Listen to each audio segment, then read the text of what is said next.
오늘 서울대학교 인문대학 심포지움에 이렇게 외부인을 초청해 주셔서 감사합니다.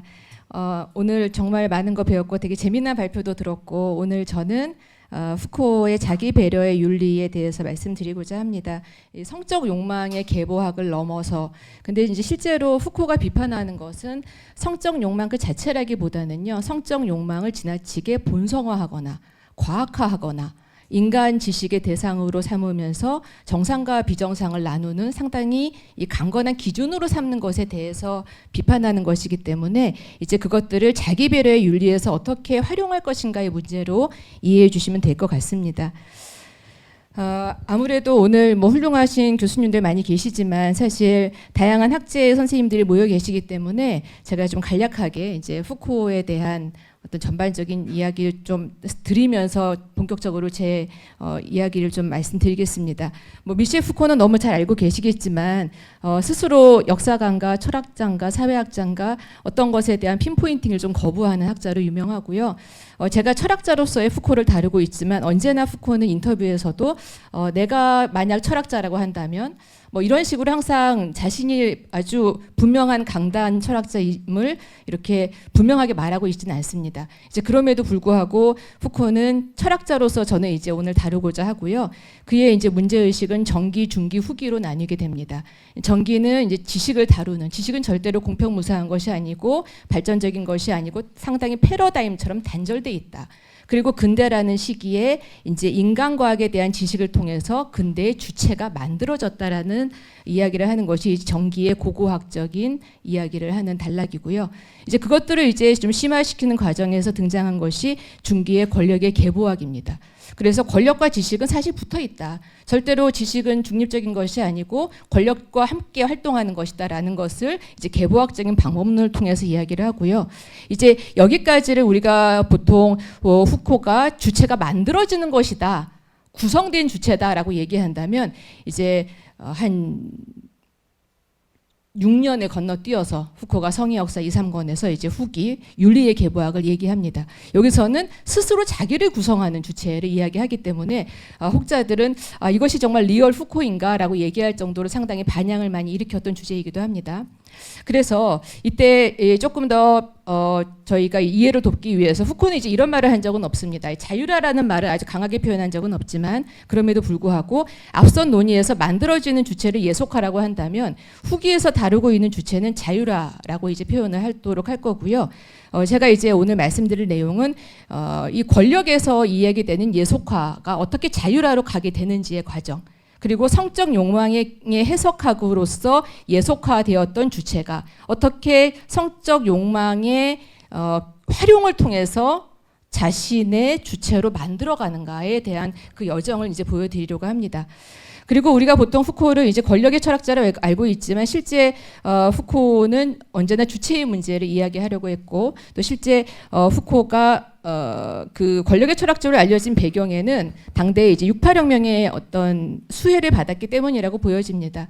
그러니까 상당히 막시즘적인 권력으로서의 억압, 금지 혹은 어떤 실체적인 그런 권력이 아니라 권력은 항상 관계적인 것이고 효과로서 발생한다. 이런 권력관을 68혁명 이후에 내놨기 때문에 당대의 사람들에게 들리기 시작했고 또 계급투쟁이 아니라 어떤 정체성, 소외의 문제라고 하는 주제를 내검으로써 정치적인 것이라고 이야기됐던 것의 외연을 넓혔다라는 것이 이제 후코의 상당히 중요한 기여라고 볼 수 있습니다. 그래서 이제 오늘 제가 다루려고 하는 것은 슬라이드가 한 19장 정도 되는데요. 한 개당 한 1분 정도 하면 될 것 같습니다. 크게는 한 3가지 주제를 가지고 저서를 가지고 다룰 건데요. 잘 아시는 감시와 처벌의 파놉티콘입니다. 이제 당연히 특정한 공간에서 만들어지는 주체죠. 규율화되고 예속화되는 주체고 이때 후코가 다루는 권력 개념은 규율 권력입니다. 그리고 이제 이후에 단순하게 어떤 공간, 특정한 수감자들의 어떤 주체성이 아니라 정말 서구인 전체를 주체성을 구성하는 한마디로 말해서 그 성적 욕망이라고 하는 섹슈얼리티에 대해서 후코가 어떻게 우리가 성적 욕망의 주체로서 구성되는가를 성의 역사 1권에서 다루게 됩니다. 그리고 이제 여기에 대한 것이 예속화 차원이라면 이제 성의 역사 2, 3권과 이후에 컬리지 드 프랑스 강의록에서는 자신의 이제 주체화 과정들, 그러니까 자유라로서의 주체화에 대해서 골몰하게 됩니다. 이제 윤리의 차원입니다. 그래서 여기까지가 이제 오늘 제가 발표드릴 내용이고요. 근데 이제 제가 이 배려의 윤리를 통해서 말씀드리고자 하는 것은 사실은 궁극적으로는 4번에 있습니다. 이 철학의 쓸모라고 하는 것이 무엇일까? 인문학이나 철학이 요즘에 인기가 없는데 제가 생각하는 철학의 본령, 철학의 쓸모는 이런 것 같습니다. 이제 보통 사상이라고 하는 것이 이제 당대의 모순 속에서 태어나서 현실 비판을 실천하고 사실 이 사상과 유사한 외연을 가진 철학도 그렇습니다. 그렇지만 사상과 구별되는 철학의 본령이 있다면 그리고 우리가 철학의 아버지를 최초의 철학자로서의 탈레스를 꼽지 않고 소크라테스나 플라톤을 꼽는 이유는 세계란 무엇인가를 탐구했던 자들이 아니라 인간이 어떻게 살아야 되는가를 최초로 질문했던 그 물음을 담았다는 점에서 철학자들은 삶의 방향과 가치에 대한 행위 양식을 성찰한다. 그렇기 때문에 철학과 사상은 분명히 다른 것 같습니다. 그래서 철학은 자신에게 던져진 이 실존의 세계에서 성찰과 비판을 통해서 자기 변형의 이론적, 실천적 과정 안에 있을 때 저는 이것이 이제 철학의 본령이라고 생각하고 이러한 소임을 다할 때 이것이 철학의 실용성이라고 감히 주장하고자 합니다. 물론 저의 주장입니다. 적어도 철학이 이론에만 국한되지 않고 그가 스스로 자신을 변형하려고 할 수 있는 무언가로서 작용할 수 있을 때 그것이 철학의 본령이라고 생각을 하고요.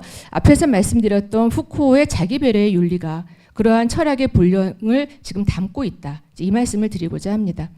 그래서 흔히들 푸코를 근대의 자율적인 주체의 허구성을 비판하기 위해서 인간의 죽음이라는 니체의 죽음에 대한 메타포로 사실은 오마주처럼 사용이 되고 있는데 그런 구조주의적인 철학자로 이해될 때도 있었고요. 또 막시즘적인 권력에 대한 어떤 반대자로서 권력의 이론가로 알고 있지만 사실 언제나 자신은 주체의 문제가 나의 연구의 가장 중요한 주제였다라고 강하게 주장해 왔습니다. 그리고 서구 고대인들의 자기 배려의 전통을 통해서 새로운 주체화의 가능성을 타진하는 이 윤리학적인 작업을 감행했습니다. 그래서 저희 이제 오늘 발표는 이 고대의 자기 배려의 논의에 집중해서 이 후코가 제시하는 철학적인 활동이라고 하는 거는 보통 비판만을 이야기하지만 후코의 후기에 가면 이제 시학의 교차점, 비판은 분명히 현실에 대한 문제점을 제시하는 것이라면 시학은 변형의 가능성이고 자신을 새롭게 만들어가는 가능성입니다. 그것이 있을 때 철학의 본령이 있다고 보고요. 이제 이것이 후기의 자기 배려의 윤리 안에 있다. 이 말씀을 드리고자 합니다. 자, 그래서 첫 번째로 보시면 근대의 자율적 주체의 허구성을 비판하기 위해서 푸코가 사용하는 가장 중심적인 방법론 중에 하나가 이제 계보학입니다. 계보학을 다룰 때 이제 가장 잘 알고 있는 이제 그 메타포는 파놉티콘이죠. 특정한 공간에서 한마디로 말해서 자율적이고 아주 인식과 행위의 그런 주체가 아니라 특정한 공간에서 그의 신체의 동성과 어떤 지식과 일상을 미세하게 감시하고 하면 특정한 주체성이 그의 영혼에 각인된다. 이걸 이제 보여주는 거거든요. 그래서 그러한 방법론을 도입했더니 완벽하게 자율적인 주체라고 하는 게 아니라 특정한 공간에서 특정한 방식의 인간이 만들어진다는 겁니다. 그렇기 때문에 이렇게 분석을 하는 방법론의 장점은 영혼과 정신이 아니라 신체에 대한 작동 방식, 그러니까 주체의 역사성을 보여줄 수 있다. 그러니까 푸코가 했던 중요한 말 중에 아주 멋진 말이 있는데요. 자신은 지도와 달력이 에서 말하지 않는 것에 대해서는 이야기하지 않는다. 언제나 실증적인 자료를 보여주고 이야기합니다. 근데 이 감시와 처벌도 마찬가지로 상당히 많은 실증적인 자료들이 있습니다. 그래서 이러한 어떤 권력 작동의 미시적인 차원, 그거는 특정한 감옥에서의 어떤 신체성을 통해서 영혼이 주입되는 방식을 보여줬다면 이제 거시적인 수준에서는 그러한 어떤 신체가 이제 사회적인 신체로 보는 거죠. 사실은 파놉티콘은 이 상당히 과밀해지는 영국의 그 도시를 어떻게 통제할 것인가에 대한 문제 의식으로부터 나왔다고 볼 수 있기 때문에 그러한 미시적, 거시적 수준의 어떤 접근들을 통해서 어떤 그 영혼이나 정신으로부터 출발하는 것이 아니라 어떤 권력이라고 하는 건 반드시 타겟팅하는 대상이 있다. 이걸 분명히 잘 보여주는 방법론입니다. 이제 세 번째는 되게 중요한 것인데 이제 권력의 작동은 절대로 억압하고 금지하고 법률, 군대, 정부 이런 것으로 작동하지 않는다. 모든 곳에 퍼져 있다. 이제 이러한 것들을 통해서 구체적인 공간에서의 문제를 확인하게 했습니다. 이제 이러한 권력을 규율 권력이라고 하고요. 이러한 효과가 확산된 사회를 규율 사회라고 합니다. 그래서 그러한 감시와 처벌의 효과가 우리는 군대, 병원, 뭐 학교 등등에서 우리가 흔히 말하는 근대적인 사회화의 주체화의 어떤 결과물로서 확인을 하게 되지요. 그러고 난 다음에 이제 이러한 주장을 했을 때 당대에서는 상당히 그 충격을 많이 받게 됩니다. 왜냐하면 자율적인 주체가 아니라 이렇게 만들어진 주체, 권력의 결과물로서의 주체를 얘기했기 때문에 이렇게 이야기하다 보면은 사실은 사회 계약의 권리의 주체까지도 부인하는 결과가 나오게 되니까요. 그런 더 문제가 되는 것은 사실은 이 후코의 규율 권력 이론 자체에 가해진 내적인 비판이 사실 더 큰 문제였습니다. 어떤 것이었냐면 후코에게는 모든 것이 권력이다라고 얘기를 하다 보니까 그렇다면은 저항을 해야 될 이유가 뭐가 있냐? 이 자유의 가능성은 어디서 찾을 수 있느냐? 실제로 어떤 것은 저항해야 되는 그런 것이고 어떤 것은 저항하지 말아야 되는 거냐? 이런 식의 어떤 규범성의 부재가의 문제가 제기됩니다. 이제 또 하나는 자유의 가능성을 부정하면서 지금 이것이 모두 어떤 권력의 결과물이라고 한다면 사실 현실의 논리를 인정하는 당신은 수도 허무주의자냐 아니면 수도 보수주의자냐 이런 식의 비판을 받게 됩니다. 그렇기 때문에 여전히 이제 이러한 비난에 대해서 후코가 여전히 이러한 식의 논리로 나를 반박하는 것은 권력 자체를 여전히 이항 대립적으로 보기 때문이다라고 하지만 이제 그럼에도 불구하고 어떻게 저항할 것인가에 대한 자유의 가능성은 여전히 뜨거운 쟁점으로 남게 됩니다. 그래서 감시와 처벌 이후에는 이제 후코가 규율 권력을 포기하고 이제 성의 역사 1권에서는 자신의 권력의 이름을 생명관리 권력, 즉 바이오 파워로 바꾸게 됩니다. 그리고 이제 규율 권력이라고 하는 것은 그렇다고 없어지는 것은 아니고요. 규율 권력, 생명관리 권력 이후에 등장할 통치 역시 각각 다 등장하는 맥락이 다릅니다. 그렇지만 이제 보완하는 방식으로 등장을 하게 됩니다. 생명관리 권력이라고 하는 것은 18세기 이제 자본주의적인 질서의 팽창과 함께 등장합니다. 두 가지 차원으로 작동하는데요. 하나는 인간 신체에 대한 해부학적인 정치학. 뭐 간단하게 말하면 그냥 규율 권력입니다. 규율 권력을 통해서 어떻게 인간이 신체를 통해서 특정한 방식의 주체성이 만들어지느냐에 대한 부분이고요. 두 번째는 이제 그 대상을 전체적인 차원으로 보는 겁니다. 하나의 종으로서의 인간. 근데 아까 그 노경덕 교수님께서도 말씀하셨지만 그 아렌트가 주장하는 그 원자화된 개인이 되어 있는 사회일수록 전체화되기 쉽다. 이제 이런 말씀 잠깐 하셨잖아요. 동일한 예입니다. 그래서 여기서 보시면 이 개인적인 차원과 전체적인 차원에서의 어떤 그 중첩적인 이 맥락에 바로 뭐가 등장하냐 하면 바로 섹슈얼리티가 등장합니다. 그래서 근대의 성적 욕망으로서의 섹슈얼리티는 이 생명과 생명의 메커니즘을 정확한 계산의 영역으로 편입시키고 이 인간의 삶과 권력의 변화를 작용시키는 요인입니다. 한마디로 말해서 내가 정상인가, 내가 이성애자인가, 동성애자인가 등등에 대한 기준이 되고요. 동시에 생명관리 권력의 두 교집합의 집합이라는 점에서 권력 작동의 이제 거점이 되죠. 그러니까 간단하게 설명하면 섹슈얼리티는 인간의 본성, 품행, 리비도에 관계하는 개인의 정체성을 판단하는 아주 중요한 본성이 되면서 동시에 국가적인 차원에서는 종의 건강이나 활기, 복지, 교육, 공중위생을 관여하게 되는 되게 중요한 어떤 그 실천의 행정적인 거점으로 작동하게 됩니다. 이것이 이제 18세기 이후에 등장하는 생명관리 권력인데 아마 부모님 세대 때는 그런 말씀 들어보셨을 겁니다. 저희 어머니가 가끔 그런 말씀 하시는데 예전에는 그 뭐 정관 수술 같은 거 하면 아파트 뼈탁지를 줬다. 그런 말씀을 제가 들었어요.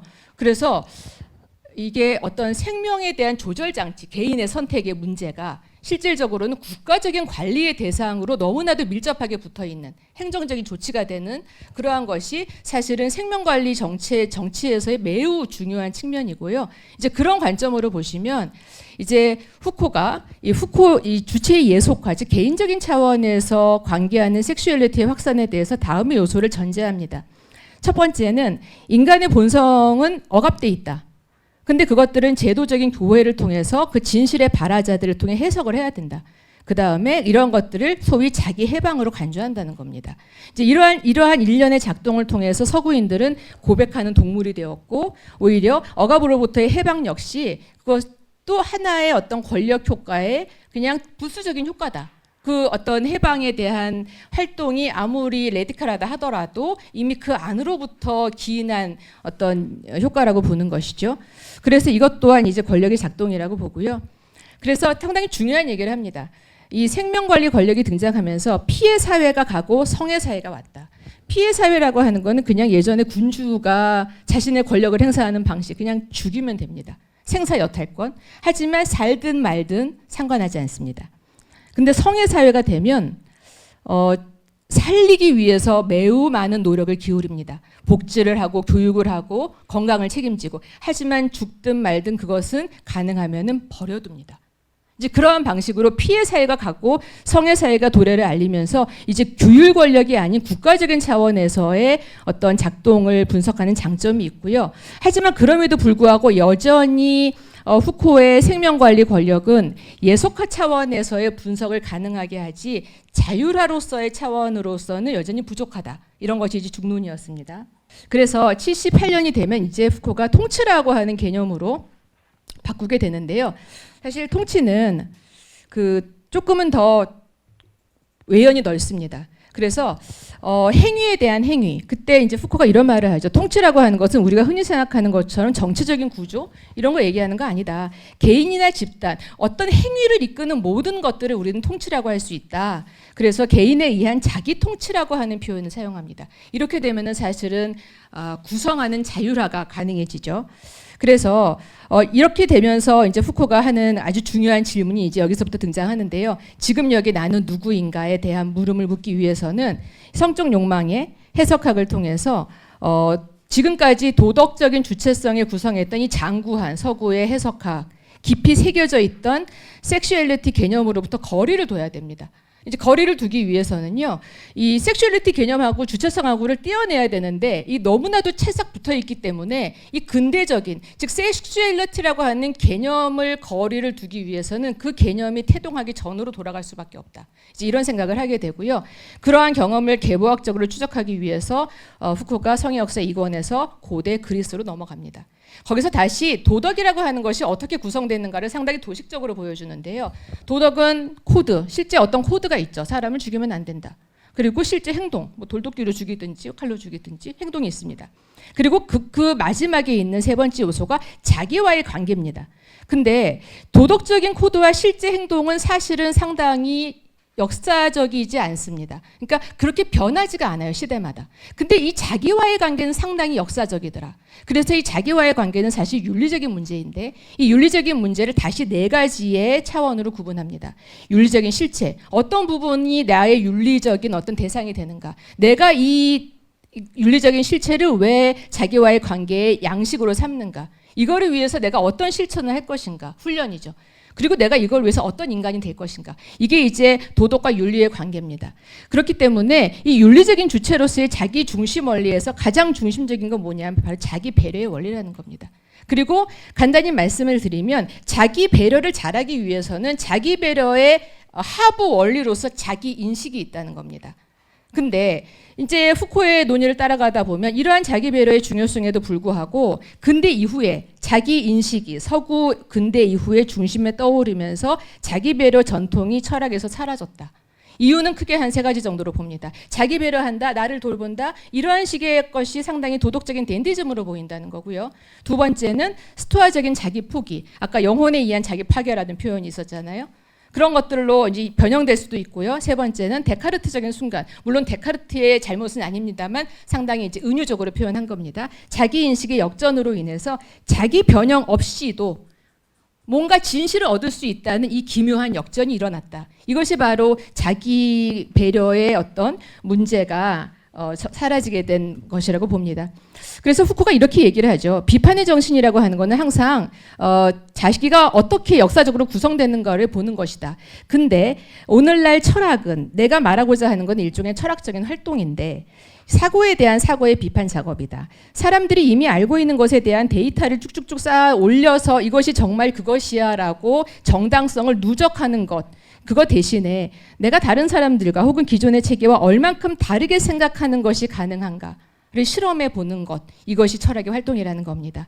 그래서 철학적인 사고 속에서 철학과 무관한 지식의 훈련에 의해서 변화할 수 있는 것을 탐구하는 것이 철학의 권리이다. 자, 그러면서 다시 후코는 1784년에 칸트의 에세이를 인용합니다. 계몽이란 무엇인가입니다. 계몽이란 무엇인가에서 칸트는 사실은 3대 비판서로 유명한데요. 칸트가 순수 이성 비판이라고 했을 때 이때의 비판은요. 순수 이성, 너의 영역은, 너의 역할은 여기까지니까 여기를 넘어오면 안 돼 하는 한계를 지어주는 겁니다. 이건 실천 이성의 일이야. 이제 이런 식으로 이제 칸트가 비판 개념을 활용을 하는데, 칸트의 이러한 비판 개념을 통해서 후코가 이런 말을 하죠.